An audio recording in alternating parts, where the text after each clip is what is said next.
don't want to hit the gavel. He had hit it, not me. Yeah, I know. Good morning. Good morning. Good morning. It's 10 o'clock. I think we're going to get started. If at this point we could have a motion to approve our minutes from the prior committee meeting, that would be great. That motion is made by Supervisor Frazier, seconded by Supervisor Simpson. All in favor? Aye. Opposed? That carries. Thank you. At this point, and I'll also do it again at the end of the meeting, but is there any members of the public that wish to have privilege of the floor? No? Hearing none at this point, then I would ask our representatives from SUNY Adirondack that are here to give us perhaps a brief update on what's going on, if you don't mind. Thanks.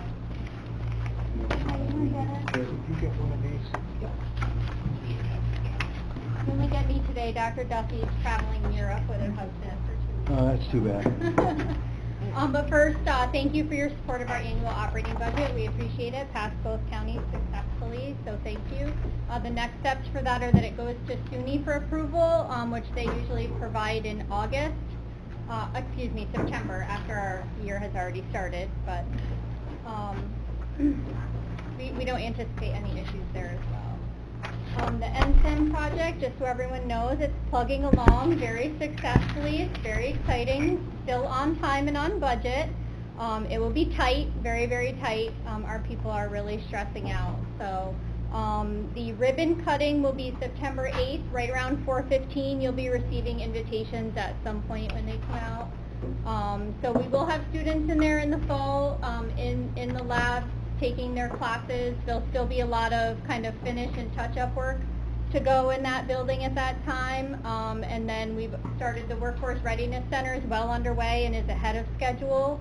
And then they've already started work on the existing science building as well. So if you come to campus, there's a lot going on. Upcoming joint meeting for Warren and Washington counties. Again, thank you for scheduling these joint meetings with us. It's a great opportunity for the two sponsor counties to get together and talk through some of the things we have going on at the college. It's September 8th, the same day at 9:30 in the morning, so you'll be seeing us twice in one day. Thank you. It is in the multi-purpose room of the residence hall because there's a class scheduled in the Regional Higher Ed Center. So there's plenty of parking down by the residence hall usually. The multi-purpose room is the very large room to the right when you walk in the front entrance of the residence hall. Some items that we'll have on the agenda for that meeting are annual capital request to SUNY. And we'll also most likely be presenting to you our educational support personnel contracts that we are negotiating right now. We may have a couple of other small items as well. Clearly we'll give you an update on the building projects on campus and anything else you'd like for us to discuss. On the September 8th, Friday, Yep.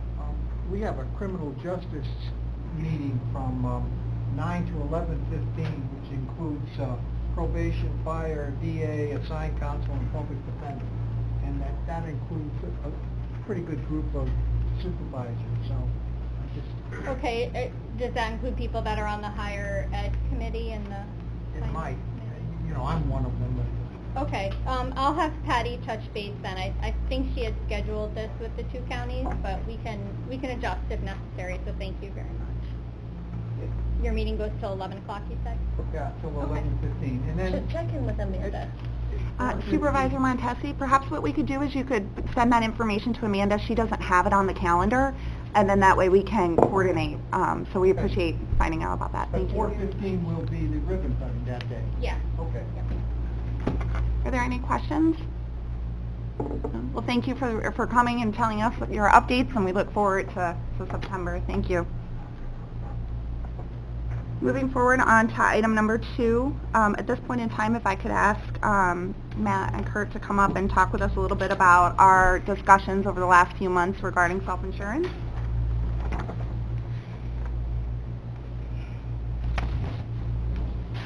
Thank you. Good morning, everybody.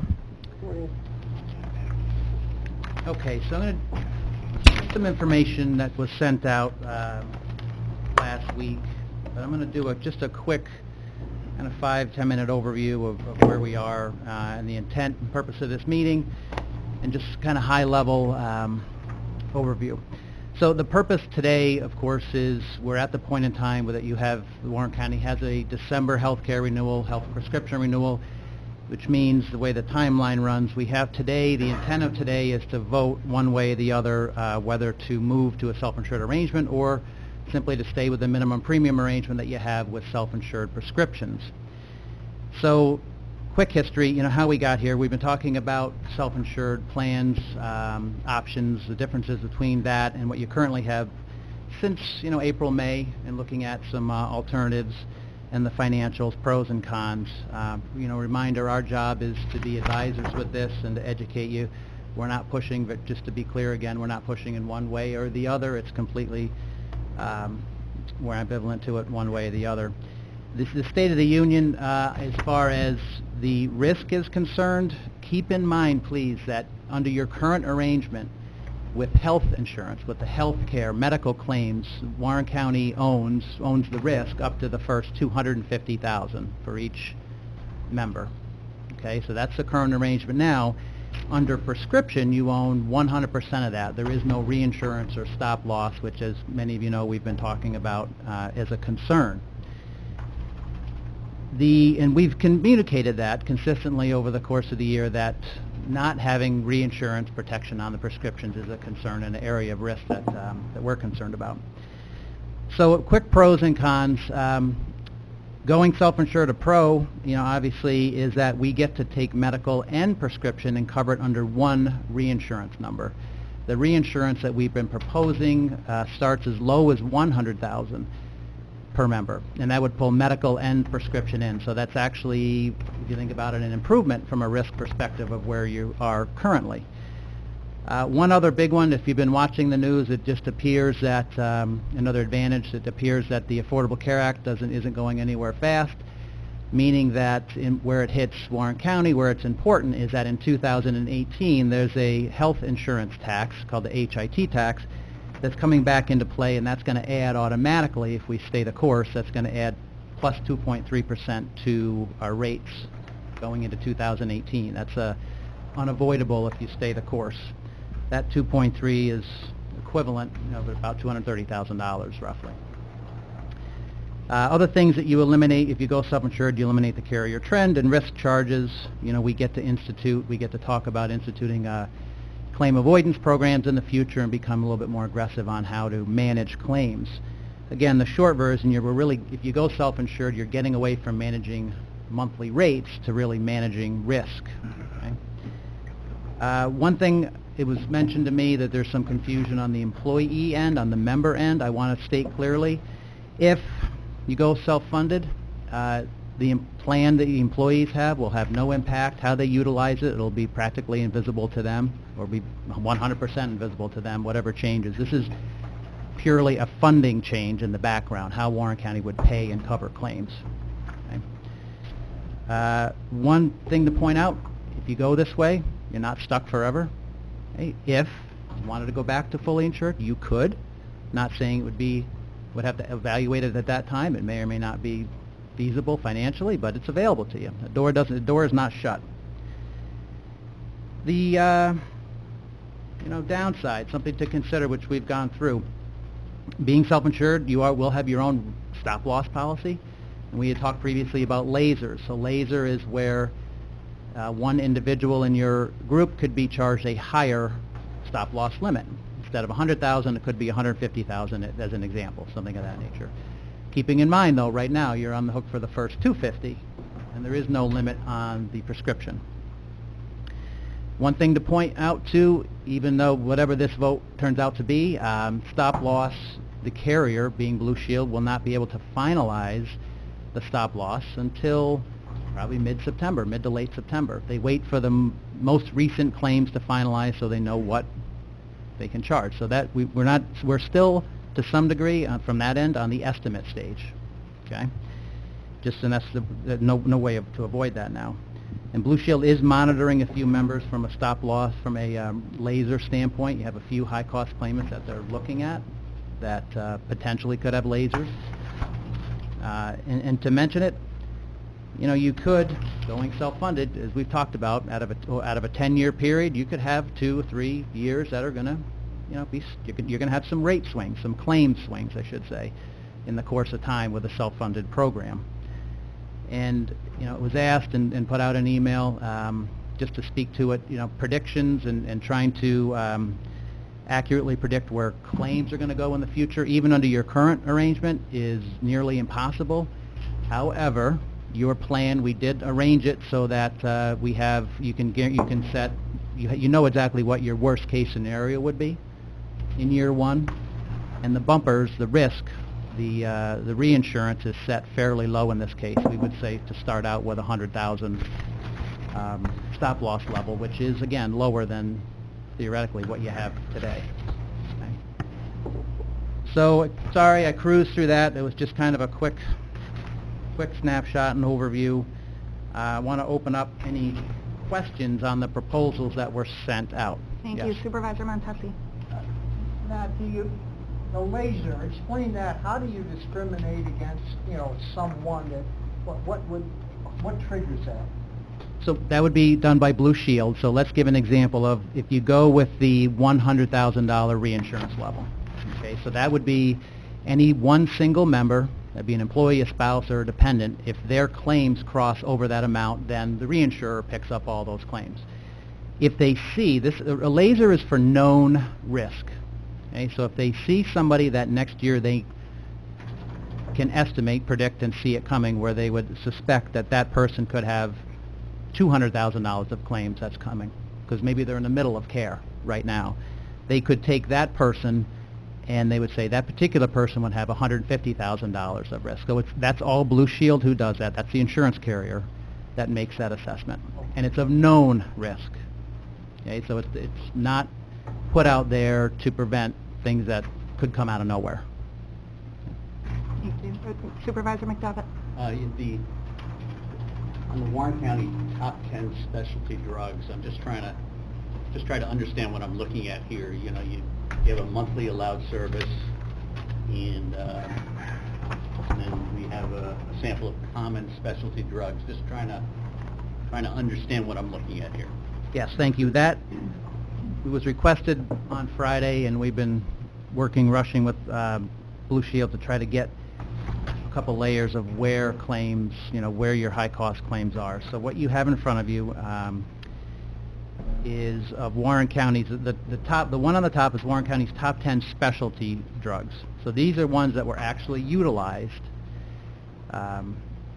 in the past year. Now, not all of these are recurring monthly. Some of them are one-time hits, some of them are quarterly. But you can get an example.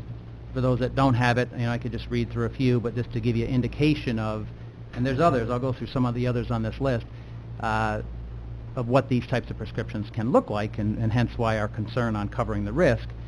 So there's one that has a $28,000, it's for hepatitis C, it's a $28,000 prescription. Okay, that's an injectable.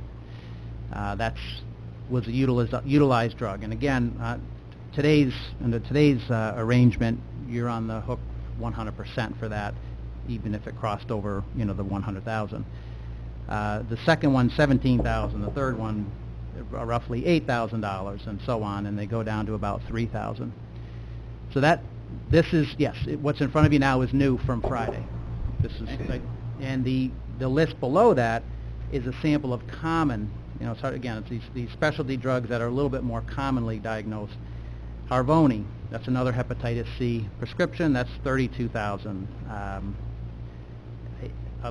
And I think we have 25 of those or so, and they range from $6,000 to that $20,000, $32,000 range. And the last page, this isn't specific to Warren County. This is in general. Okay, these are things, and these are fairly rare. These ones on the last page. Okay, doesn't mean you're going to get hit with them.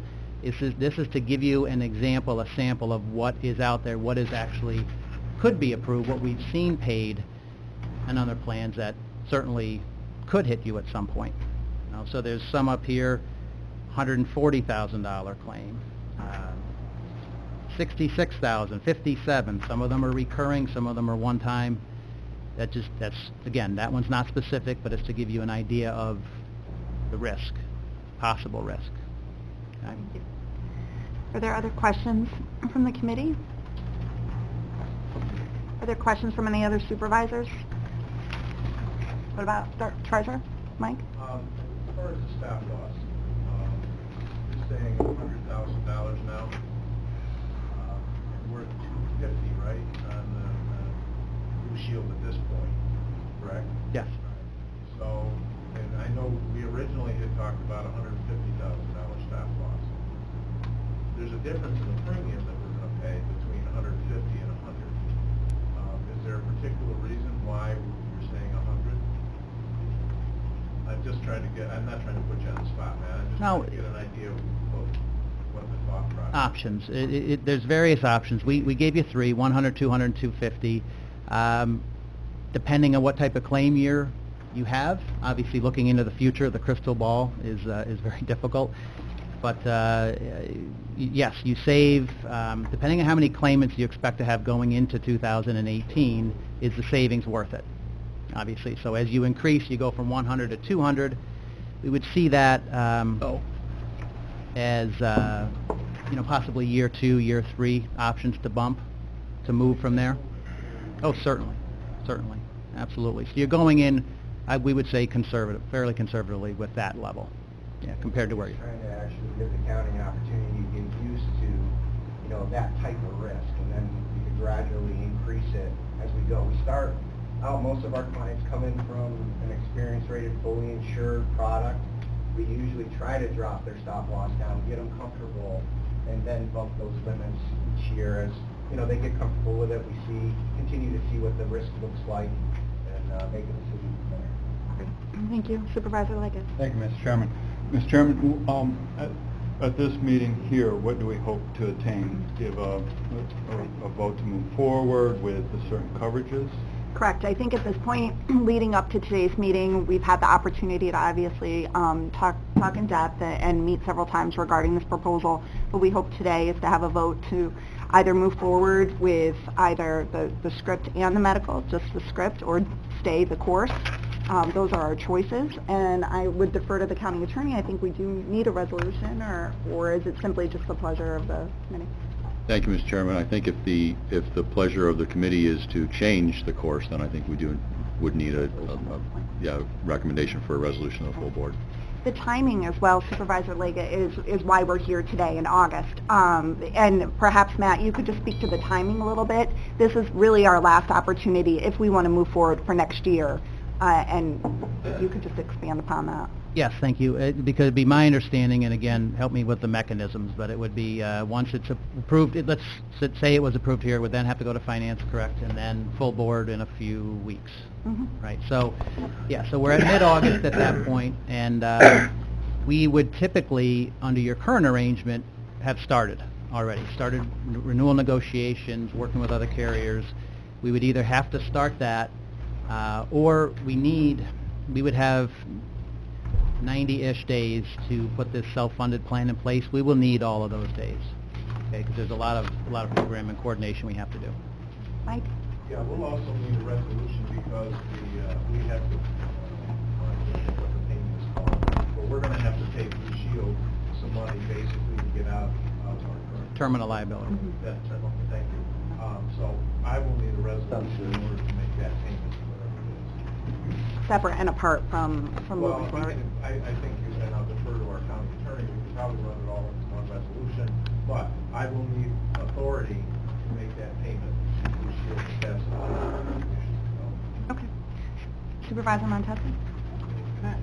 Just explain to me, I'm looking at this, the premium that we would pay for $100,000 of overinsurance, or what you're calling it, what would that be? I mean, that's got to be part of this resolution, right? Because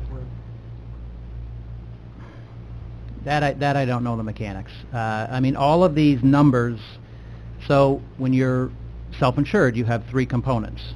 There's administration, there's reinsurance, and then there's your claims, of course. So all of those roll up to make our rates that we would be charging, and then would eventually end up through payroll deductions. I don't know that answer as far as internal mechanism, if that they would have to be approved separately or not. I suspect when you're approving, simplicity, I guess, is are we going or not? You know, that's the first thing. Well, I guess my question is, the reinsurance premium, Mhm. what is that for 100,000? It's on the proposal, and that is, that's the same number that we had down here at our May, June meetings that we presented. It's $841,000, $841,344. That is for $100,000 of reinsurance on each person, plus that also includes aggregate coverage, which, you know, if everybody's claims, if all claims exceed 125% of what's expected, then that's aggregate coverage as well. Okay, but again, as far as numbers are concerned, to speak to it, or if anybody asks, what I would expect, we would expect going into 2018, when all of this rolls up, all these components, we would expect, unless there's something that comes out of left field, that the rates will, for this year, be able to stay the same. And we don't expect we would expect to go into the plan year with no changes to the rates. All these are just components underneath the rates. Thank you. Supervisor Brock? Yes, thank you. You have 841 for the stop loss reinsurance.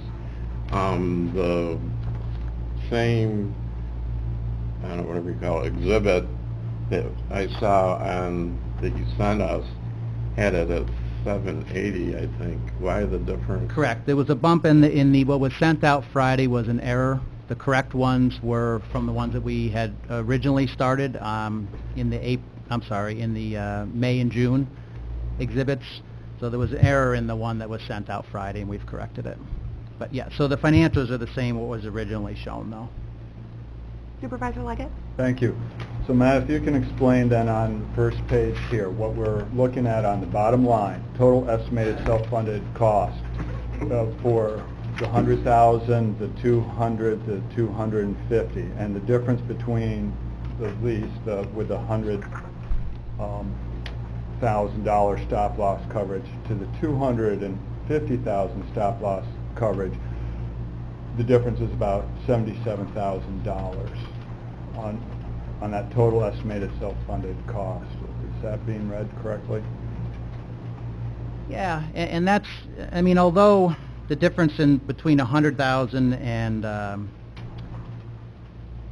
the 250 is a difference of, let's say, just in the pure stop loss costs, in the pure insurance costs, is a difference of, let's just say, $420,000.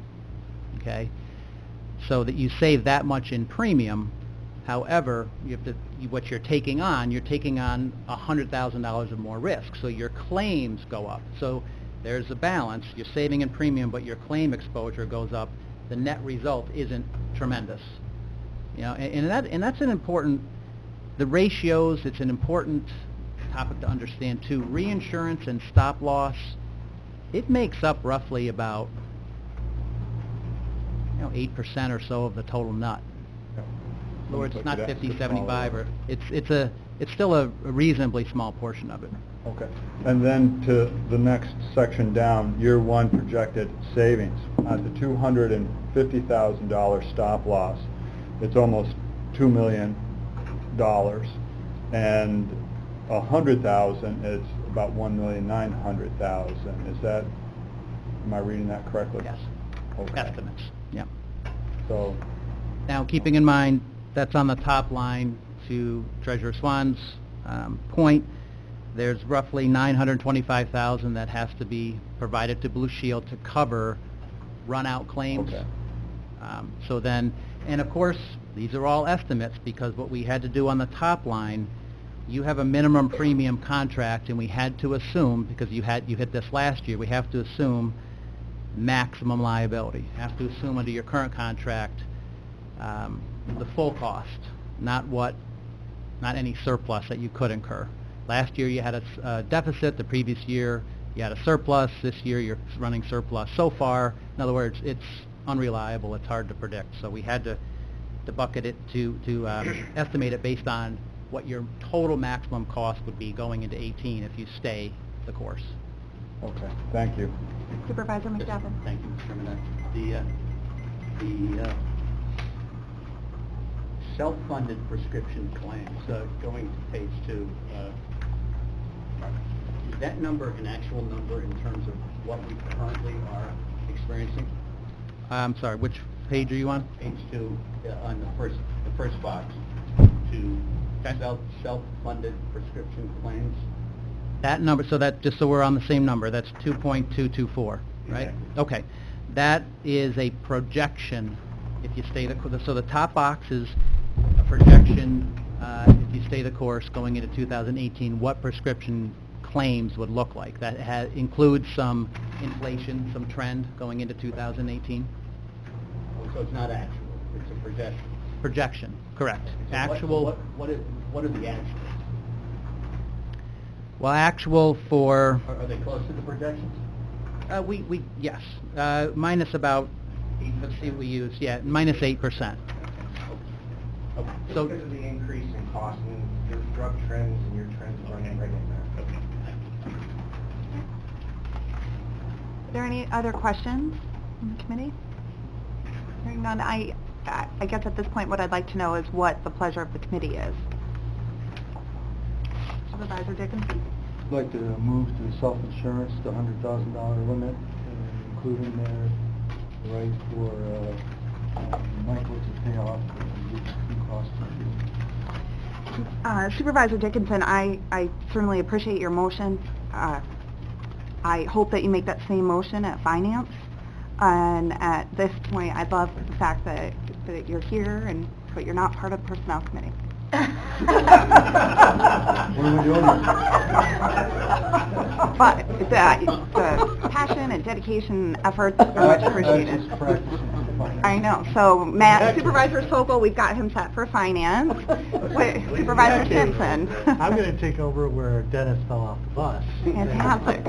Just woke up. I am on Personnel, and I'm on Finance. Very good. Thank you. So, and Supervisor, the motion, to be clear, is made by Supervisor Simpson and is seconded by Supervisor Leggett.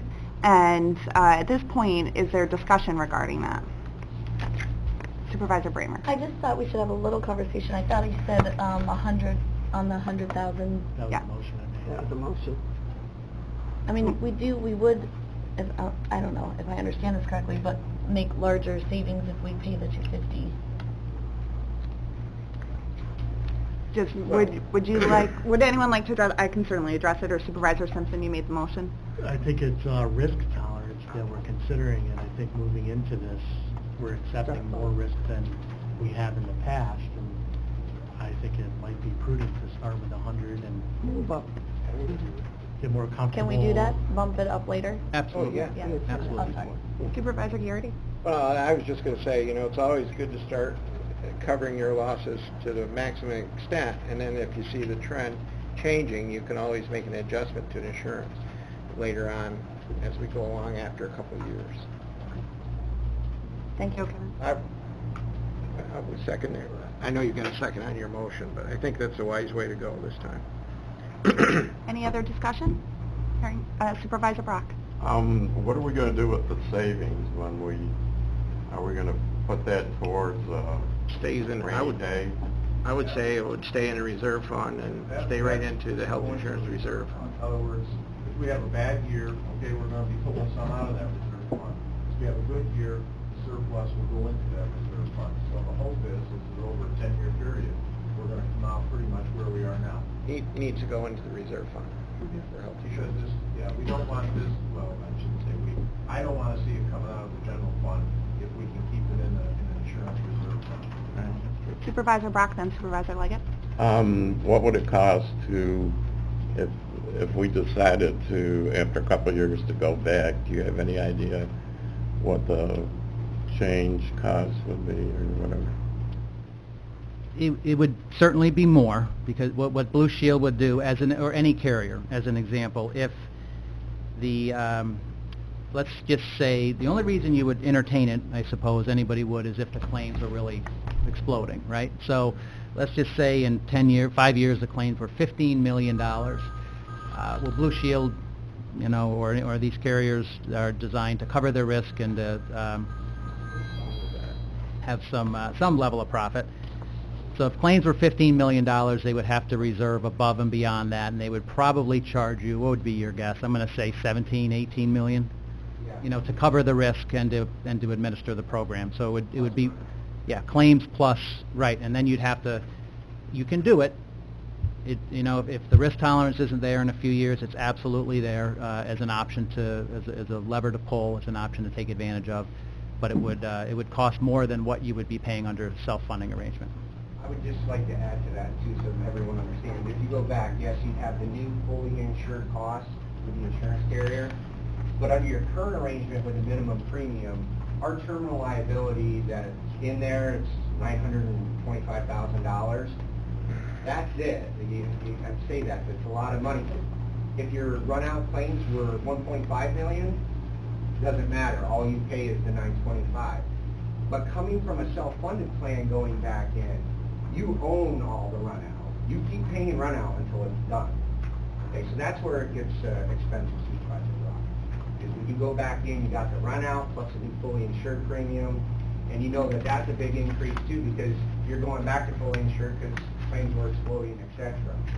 So that's the risk. Thank you. I'm sorry, can I just go to Supervisor Leggett, and then we'll go back to you, Supervisor Leggett. Yeah, and this is a question for the treasurer, so that as savings are retained within the fund, that helps us then perhaps look at the higher deductible, we'd be able to have a little bit more, is that correct? Yeah. Okay. Yeah, the better the reserve, the more we can look at that 100 or 150 or whatever Yep. level. Okay. And how much we're able to put into the fund, yes. Good. Thank you. Thank you. Supervisor Rock.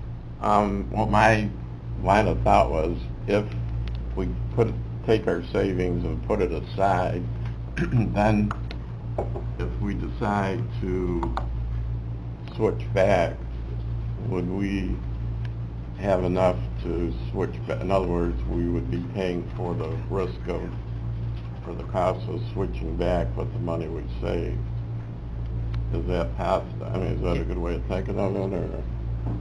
Yeah, it's very difficult to predict. I don't know. You'd have to accumulate, another 20% or so over time to bump up. I think that if you're going back to a fully insured product at that time, it would appear that you're starting to deplete your reserves because claims are bad. So, if that's the logic behind it, that okay, we need to go back to a fully insured plan, it's because claims aren't running good, so we're not accumulating additional reserves in there.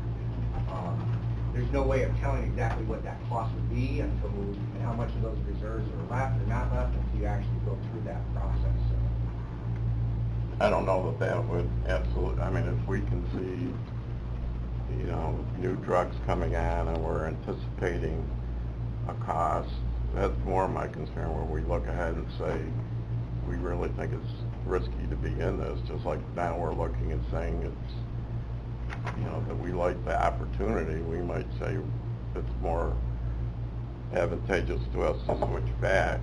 Obviously, if the risks are, if we've made a mistake, then you're bailing out. That becomes, my main concern is if we save the money and don't put it into other things, then we're sort of building up a position where we have more options, and that's basically my point.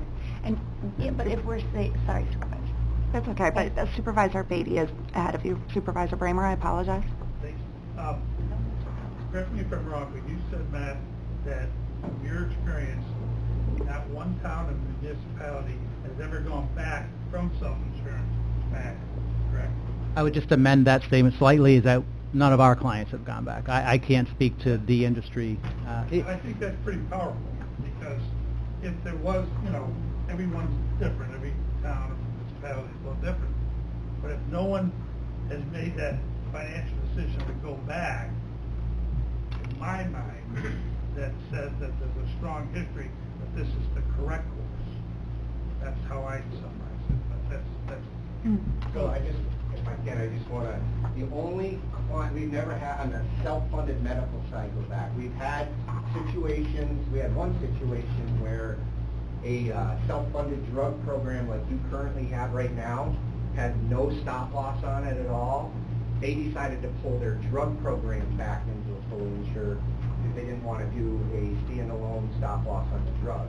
And that's why we're saying to you, we would have recommended that to you. If you didn't pull in that drug plan under stop loss, we'd be recommending that same thing to you, just based off of that very last page. And that's, you know, Supervisor Brock had asked for this last week. You know, one of these drugs, $140,000 a month. One of the second one, $66,000 per month. Things like that. We tell the client, you need to, if you're not going to self-fund the whole thing, and you're not going to pull all in under stop loss, we want you back into fully insured. Okay? But clients that have had full drug and full medical self-funded with us, and the analysis in the years that we've tracked it, we have not, as Jager and Flynn, brought one client back yet. Thank you. Okay, we do have a motion and a second on the floor.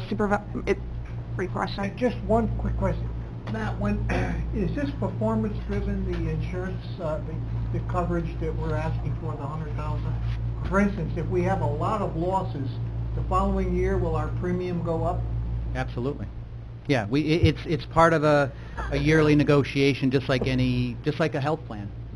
And now we have the ability to market with multiple stop-loss carriers, multiple reinsurers. There's a lot of various levers we can pull. I mean, future discussion, not to get too deep in the weeds, but, you know, this is where wellness programs start to matter, telemedicine, you know, claim management. So, yes, there's a lot of different levers we can pull going forward on that. Thank you. Treasurer Swan. But that happens right now. Yeah. When, if we have big claims this year, our rates are going to be stable. Right. They should be adjusted next year. They're not going to lose money. And then we certainly appreciate the discussion and the time we've taken, but not only in the last few months, over the last several years. So at this point, could I call the question, all those in favor? Aye. Opposed? Great, that motion carries. Thank you. And we certainly appreciate all the hard work, both from your office and from our HR department, and certainly all the supervisors that have taken all the time to review this and work very hard on studying it. So thank you. We appreciate it. All right. Oh, I'm being told we also need a resolution to allow the treasurer, authorize him to move forward with the termination payment to Blue Cross. I think that Wasn't that supposed to be part of the original? I don't think he put it in it when he first made the resolution, Dennis, that was then made by Matt and then Craig. I'll make that motion. Thank you. So that motion is made by Supervisor Simpson, seconded by Supervisor Leggett. All those in favor? Aye. Opposed? Thank you. That motion also carries. Do we need it? Okay, we're good. Okay, so moving on to item number 3, referrals from our Criminal Justice and Public Safety Committee from the District Attorney. Let's take these one by one. 3A is a request to amend the table of organization and salary schedule to reclassify the position of Typist 1, Grade 3, annual salary of $26,585 to Secretary, Grade 4, of an annual salary of $27,824, effective August 21, 2017. That motion is made by Supervisor Montesi, seconded by Supervisor Frazier. All those in favor? Aye. Aye. Opposed? Thank you. That motion carries. Moving on to 3B. This is a request to amend the table of organization relating to the crime victim specialist, and at this point, our District Attorney, Carasone, has asked for an opportunity to update the committee on this specific request. In all honesty, when I made this initially went in front of criminal justice, it was regarding modifying a position, the crime victim specialist to senior crime victim specialist based on the work that was being done and the work that's required of the position. And what we did, I was working with Trish and personnel, is we just took in the old senior position that previously existed and assigned that grade, which was a 16. And in looking at it closer, I was informed that it really needed an evaluation. And so we're in the process, and I'm working with Trish and Jackie and trying to get that evaluation done and look at what the requirements are. So my request at this time is really to table that till we have the accurate number, whether it be 16 or another figure, and then I could bring it back to criminal justice and sort of reset and hopefully get the information correct before you and for the position that's needed. Excellent. Thank you.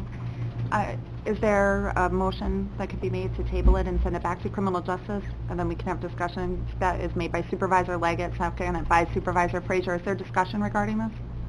Discussion on the No motion on the discussion. table. Oh, sorry, no discussion on table. All those in favor?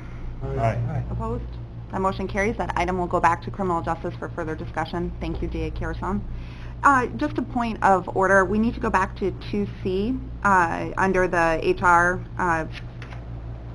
subsection on our agenda.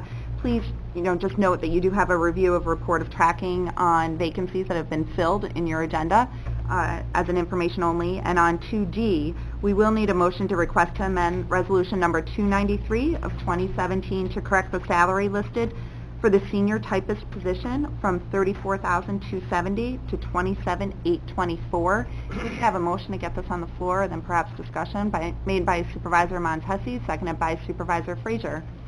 Trish, at this point during discussion, is there anything that you want to add to it, or you're good? Okay, are there questions? Hearing none, all those in favor? Aye. Opposed? Thank you, that motion carries. Back down to 3C, now moving on to the public defender. C through G, C through F were all previously discussed at criminal justice, and our public defender, Marcy Flores and myself, we had an opportunity to talk a little bit about that discussion that took place at criminal justice. And Marcy, I don't know if you want to add on to any discussions regarding this, but as you know, through our performance evaluation process, we are encouraging all of our department heads to look at salary ranges and to be working with Trish and with Jackie about that. So while this is not a change in numbers to this committee from the Criminal Justice Committee, you will see an added chart that you were emailed out. What that chart attempts to do is to let you know that there's salary ranges for the work that's being done in those positions, and Marcy's intention is, as time goes on through the budget process and also during those performance evaluations, is to be able to make that justification on whether a particular individual would warrant the additional salaries based on the job that they're doing. So we are starting that process to tie in our non-union positions into that performance evaluation budgeting process. Also working closely with our budget officer during the budget season. I'll make a motion, we move C through F. Is there a second to that motion? Supervisor Leggett, is there any discussion? Hearing none, all those in favor? Aye. Opposed? Marcy, that's probably the least, you don't have to say a word. Thank you very much. Thank you. The motion carries. So moving on to G. You did not include G, correct? No. But that was the discussion we just had. So again, that was an information-only item. Moving on to 4, referrals from the Health, Human, and Social Services Committee. Request to amend the table of organization and salary schedule to increase the salary of Case Supervisor A from $59,000 to $63,000 effective August 21st. Motion made by Supervisor Simpson, seconded by Supervisor Frazier. All those in favor? Aye. Opposed? That motion carries. Thank you. Item B, request to amend the table of organization and salary schedule to create and fill the new position of Resource Recovery Coordinator, grade 14, annual salary $38,848, and delete the position of Resource Assistant number 2, grade 12, annual salary of $36,822, effective August 21st. That motion is made by Supervisor Frazier, seconded by Supervisor Leggett. Is there discussion? Hearing none, all those in favor? Aye. Opposed? Motion carries. Thank you. Item number 5, a request from self-insurance regarding our Warren County Wellness Committee. And so this is a request to authorize the Warren County Wellness Committee to offer on-site exercise classes through Blue Cross Blue Shield of Northeastern New York. And can I have a motion to get this on the floor? Made by Supervisor Montesi, seconded by Supervisor Bramer. Amy, would you like to add anything during the discussion? I tried to put everything in your resolution. Dan Durkee is here as our health educator. He's actually the chairman of the committee. I'm just a paperwork person. But this would be on-site as employees have requested, at their own will, covered by their Blue Shield wellness benefit if they're members, also open to some of their family members.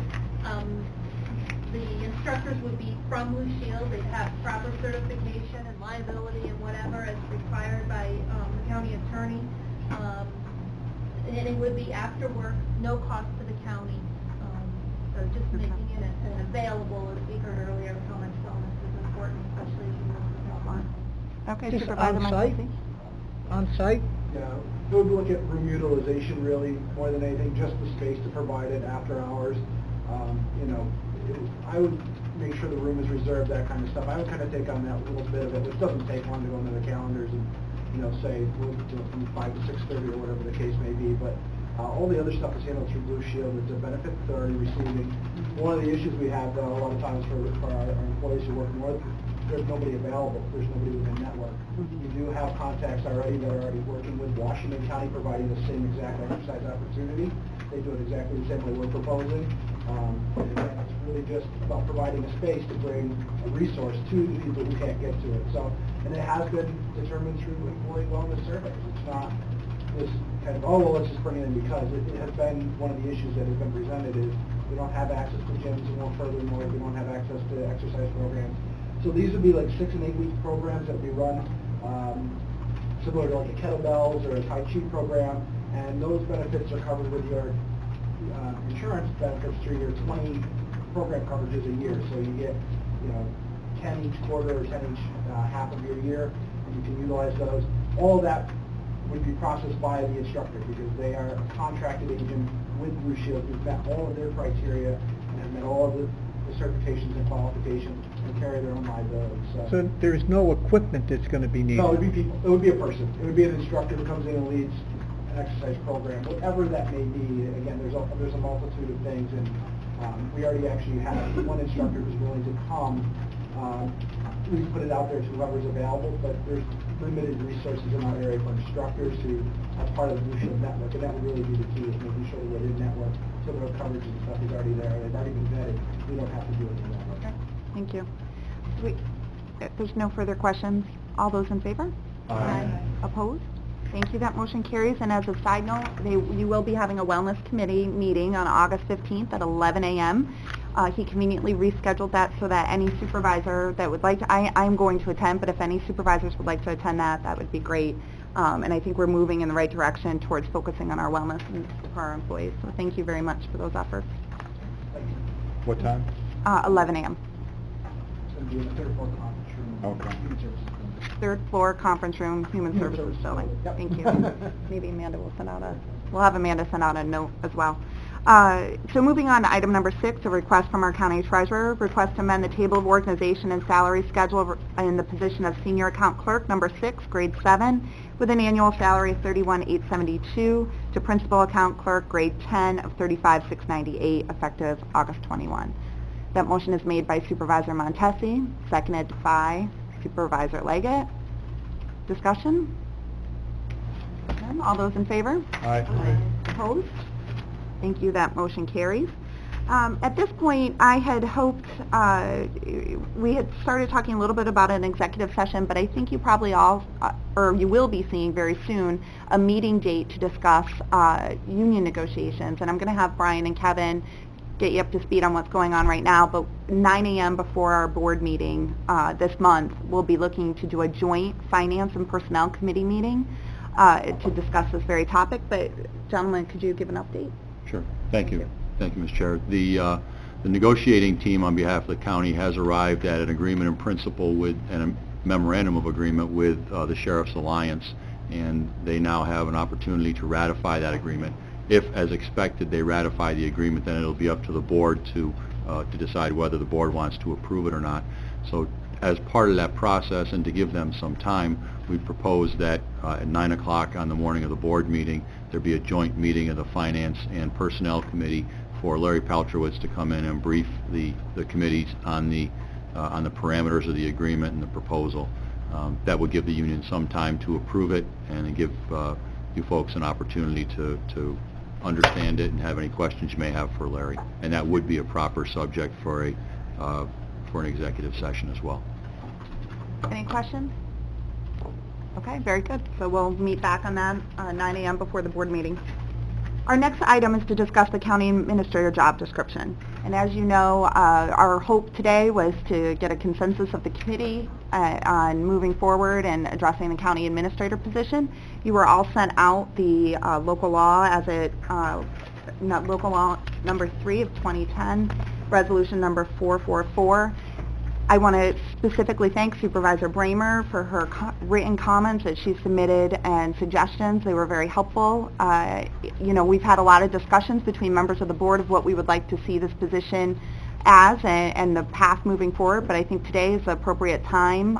We have discussed that we had hoped to have a new county administrator, and certainly thanking Supervisor Garrity for all his hard work and also his commitment to transitioning a new county administrator by January 1, but this discussion really needs to take place today, and hopefully you've all had time to review the documents, and I'd like to know what the feeling of the committee is and how you would like to move forward, or if you'd like to move forward. Yes, we definitely need to move forward, but we need to give Jackie she needs to have the information so we can get it out sooner rather than later. Well, I'll start the conversation because I didn't have anything to add to that. The job description looked like it was comprehensive. The legislative intent still holds. So. Okay, thank you. Supervisor Bramer, did you want to give an overview of just what some of your changes were? I'm pulling it up on my phone now. I made, I think, a bunch of changes that I felt like were appropriate. Do you have it there in written? Yeah, thanks. Would you just hand that up for us? Thank you. My thought process was that, we had an administrator who did a lot of policy development, and that's evident when you look at the very first item on the description. And so I felt like some of the, discussion that I've heard about this is that we would like to move away from that and have this person be more of a coordinator, a manager, keeping everyone working together, but not necessarily doing any of the directing, because we have really great department heads who do their jobs and work with us as we direct them in policy manners, and we don't need an administrator who is such a so involved in the policy making. That's our job, is what I see it as. So I went through the description and I cut out some of the things that say like develop policy and refer that to us, and instead it says, research policy and give us the information to help us make an informed decision, or work with the department heads to implement what we have set as our policy goals and the direction that we want to go in, and maybe work on some personnel matters like just morale issues around our staff, that kind of thing. And I would like to see us reduce the salary from what the last administrator was making. So perhaps we could take this one at a time, and just to put this in context, we have discussed with our civil service director that if we're going to change the title of this position, it is a completely different process to change the title. So we can certainly change the job description and the intent and the local law, but keeping the title of county administrator for purposes of our civil service department, while this person does serve at the pleasure of the board, and again, another topic of discussion, whether you want a term on this or if you want a pleasure of the board appointment. And I don't know, Trish, if you want to get into it, but what she really said to me in so many words is it's a lot harder to go change that title. You can change the duties and make that position be whatever you want, but the title, she would prefer remain county administrator, correct? It's certainly your option. Under civil service rules as it stands right now, we have approved as a title that is out of the competitive class in an exempt position, which puts it in a position that it is you as the board's determination as to the job description, the minimum qualifications, etc. If the title itself is county administrator, nothing I've heard would be so substantial that we would have to go back to the state commission. If you decided, as you said, you can change the description. If you say, I want to call it the county manager and have a different title, in that circumstance, we have to go back to the state commission and get approval to have that taken out of the competitive class. We can do that, but there may not be a need to go in that route just to change the name based on the concept of changes you're talking about. From my perspective, the civil service perspective, I would defer to Brian on anything else on that. So Right, I just want to go step by step. So are we comfortable with the position title county administrator? Yes. Great. All right. To Claudia. In terms of your discussion about the Can you just ask, Script. Claudia, can you just send the changes out to everybody? Sure. So we could, maybe by board meeting, agree with these changes or disagree with the changes, and then so Jackie can get the add-in out to people? I only sent it back to Rachel, Jackie, because I thought that was my That was direction, what we but had. I can send it out to everyone. Yeah, and then we can, unless, I think it'll be hard Jackie- to, nitpick in board meeting, but I don't think nitpick, but, at least allow us to look at them. Nobody yes, knows what I'm to not, say. no, it's fine. And again, the Supervisor Garrity, the direction was just for everyone to take a look and send back your changes if you had changes. So Claudia brought up some concerns, other people have brought up concerns, and what we'd hoped to do was give Jackie some direction today to do the job description, because if we don't get on it and get that job description Jackie, out. can you write the job description based on what you have? Well, it's written, but I thought we wanted to modify it. maybe. Yeah. So I think that... Can we go over some of the changes? Like, Sure. I took out, in the qualifications section, I took out required Juris Doctorate degree. I think if they have that, that's okay, but we're not going to put that as the first thing out there. Is that good? Similar We're not going to graduate require. degree, Right. management Okay. experience in a nonprofit would qualify. I added that. Okay. And like I said, I took out the serving as a policy developer stuff. Assist and coordinate with the county departments rather than it said promulgate administrative directions and procedures. I don't know, I just kind of changed the wording a little bit to make it more clear that that person is There to assisting the help. department heads rather than the other way Right. around. And I think what we've seen with Supervisor Garrity stepping in as our county administrators, our department heads, as we've learned through our performance eval process, are really stepping up to the plate. They have absolutely shown that leadership that we had hoped, that we knew they already had, but certainly now an opportunity to work more directly with their committees. So Maybe Jackie can just go through that if there's ones that she doesn't agree with. I'm not, I was trying to make suggestions. Correct, and we appreciate that. Supervisor Simpson. Could you also include like commentary on, the reasoning so we can understand what you're thinking or what you're When I drafting email other it than- out? Yeah, with Yeah. your Okay. proposed change, but, Mhm. maybe commentary why, it might save some time so we can understand. Supervisor Leggett, yes.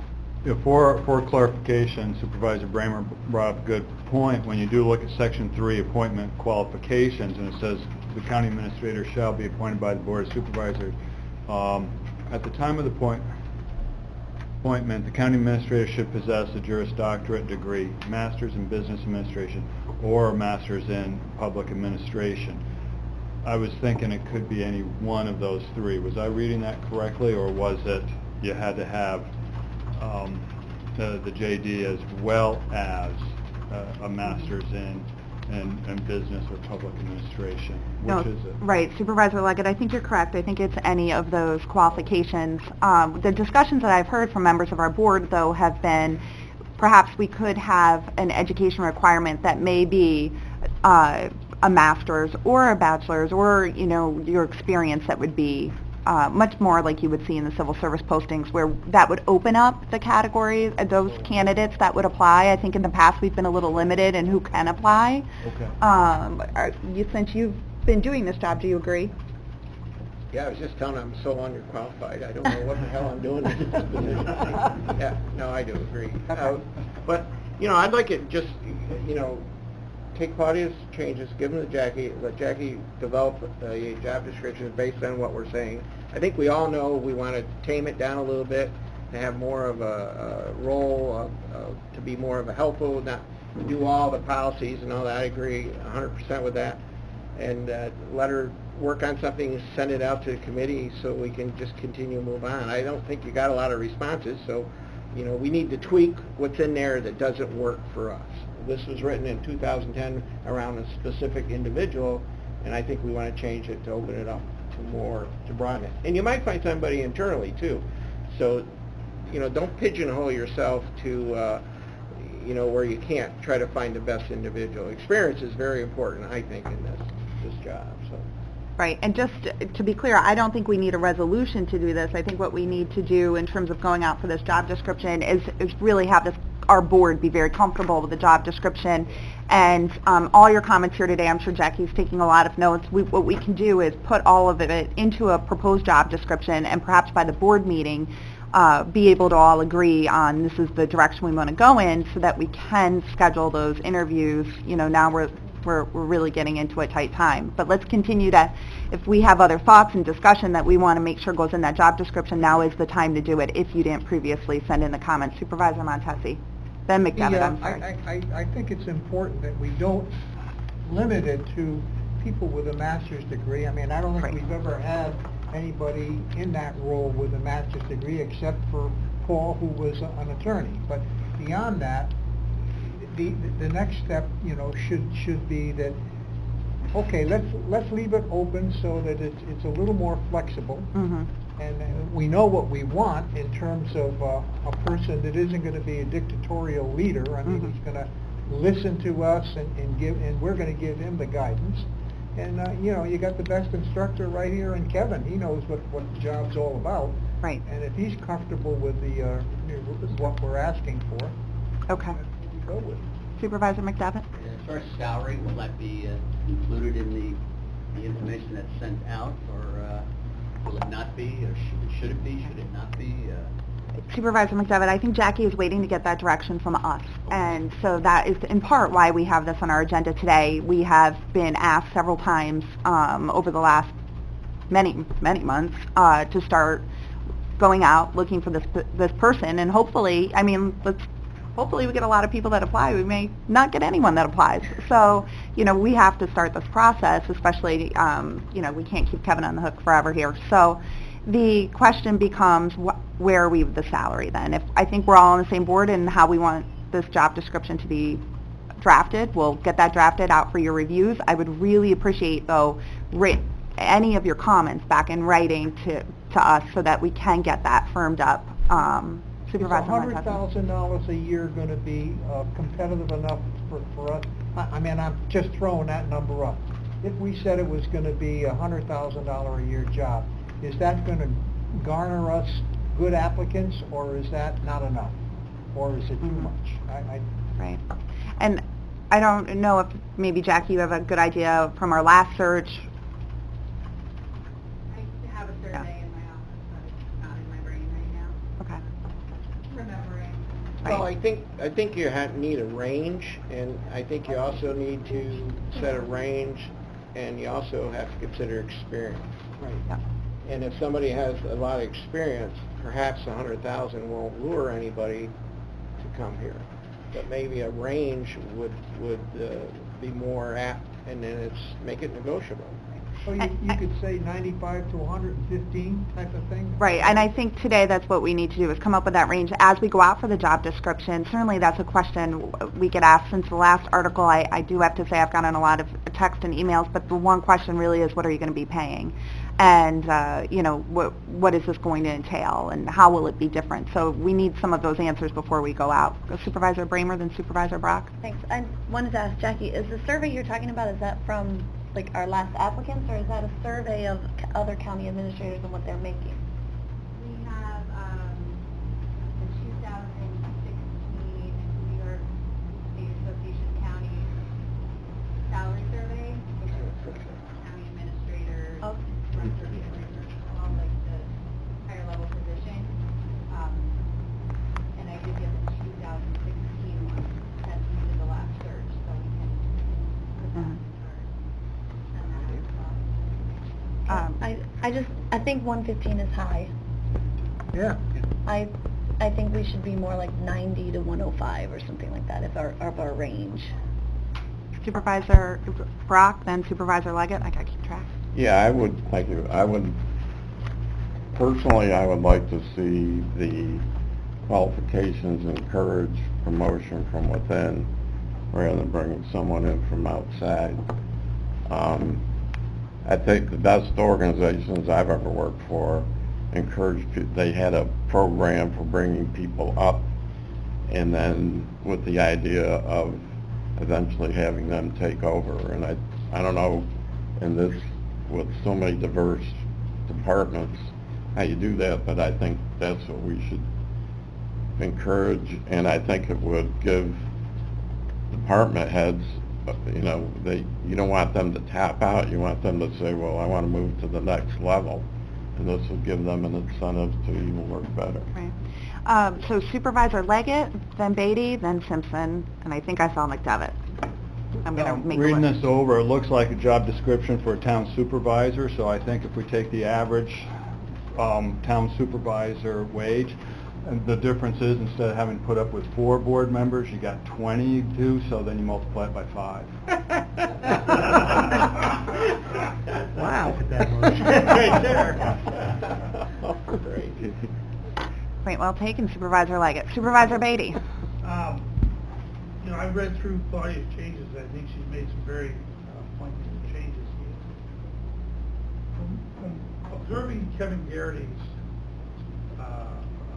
performance doing this job, even on a part-term basis, and also running Warrensburg, and watching Paul Dusick's performance, I concluded a lot of things personally. Number one is, I think the strongest skill that we need is the communication skills in the county administrator between the department heads and the employees, and obviously the board. The ability to implement the board's policies and direction is crucial, and I'm not sure that we've always had that in a county administrator. I believe Paul had some challenges with department heads for a number of different reasons, but I believe Mr. Garrity has achieved what I want to see in a county administrator. One who's not overreaching, who's not dictatorial, but who communicates with department heads in a fair and honest way, and employees, and also with the board in implementing where we want to go.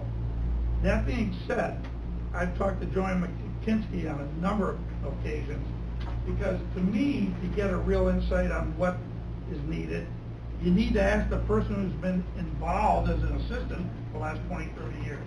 So I've picked her brain a lot, and she pretty much concurs with where I'm coming from and where she's coming from, and we don't need another super county administrator who became too powerful, in my opinion. We need someone who can have their strongest skill set is common sense.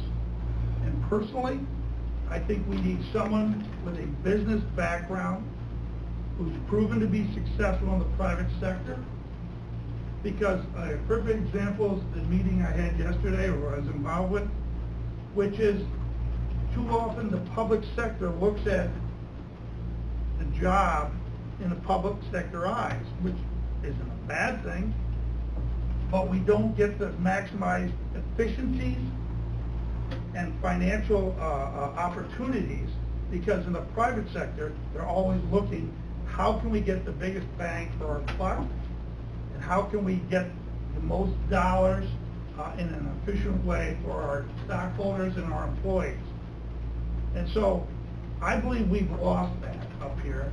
I think Mr. Garrity's done a good job in the short term he's been there, but I want someone with a strong business background who has a proven and successful business background, and I want them brought up here to the county. And I want them to be able to work within the confines of what we have established as a board in implementing where we want to take this. And I really believe if we get an individual, I don't care if they got a master's degree, that's irrelevant to me. I want a successful businessman who can implement government policies in our direction and make this county more efficient, get a bigger bang for our buck, and all our residents of this county. They deserve that. They deserve someone who's going to say, hey, I'm going to look under every stone to make sure we're getting our biggest bang for our buck, you, the taxpayer.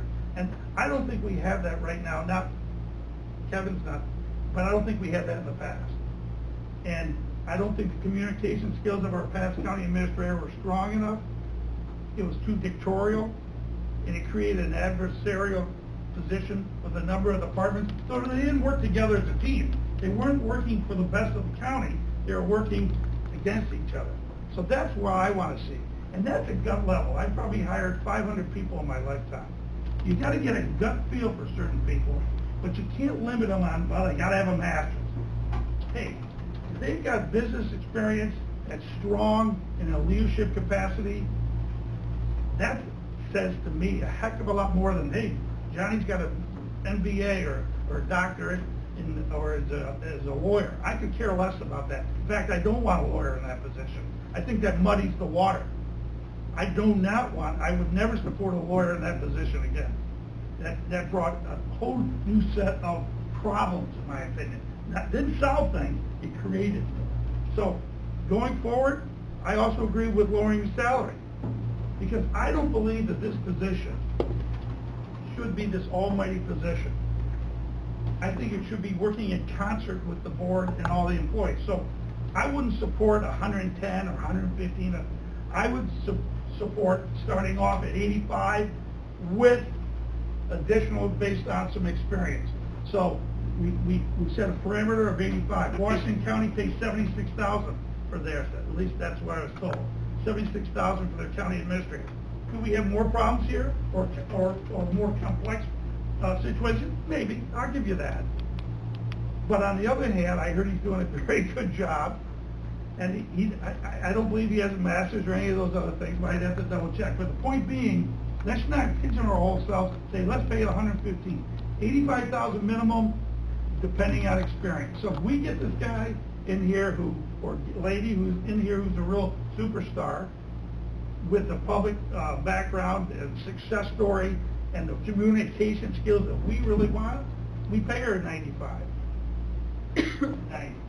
That's where I'm coming from. So I like what you did, Claudia. I like the fact that you narrowed it down because I think we were asking to find that perfect person, and I think you broadened it. All right, I'll take it. Okay.